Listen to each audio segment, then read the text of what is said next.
Up first this evening, 10 years after the body of 11-year-old Ananda Dean was discovered after she had disappeared, still no justice. Her father, Richard Dean, says whenever he hears of another child missing, it brings back painful memories. Mr. Dean is calling on the government to do more to protect missing children. TVJ's Shamela Pullen reports.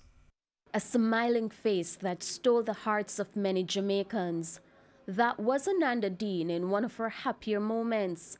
It's been 10 years since her lifeless body was found in bushes in St. Andrew, 2 weeks after she was seen boarding a bus to Halfway Tree on September 17, 2008. Her father, Richard Dean, told us she would have turned 22 next month. But after all these years, still no justice for his daughter. The last time I heard from the police was like 4 years ago, in this month, October year.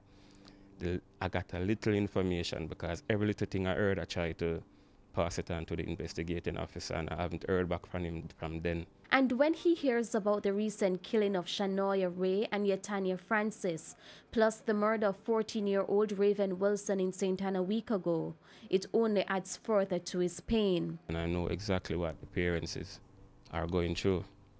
And it just tears me up to see this continue every month or every 2 weeks, every week. There's a child that went missing and you don't hear. I don't see one case where I said Tom got arrested for committing this murder, for killing this child. I haven't seen one case. The death of Ananda Dean has inspired this Crying Child Monument in downtown Kingston. It also has the names of other children who have gone missing and turned up dead. The Ananda Alert program, which is designed to help rescue missing children, was set up in memory of Ananda Dean. The aim is to report a child as soon as he or she goes missing by raising an alarm and launching a search.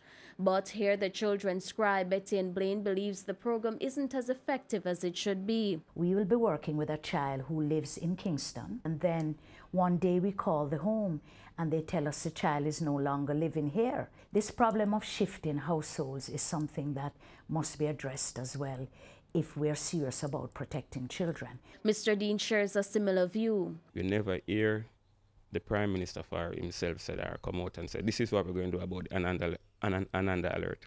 Him talk on everything else. Everything else. State of emergency, so everything else. I don't see any before him said, this is what we're going to do about Ananda Alert. It's been 10 years. And not one of them push it forefront. TVJ News contacted the police for an update on the investigation into Ananda's death, but we were told that they will have to do some checks and get back to us. Shamela Pullen, TVJ News.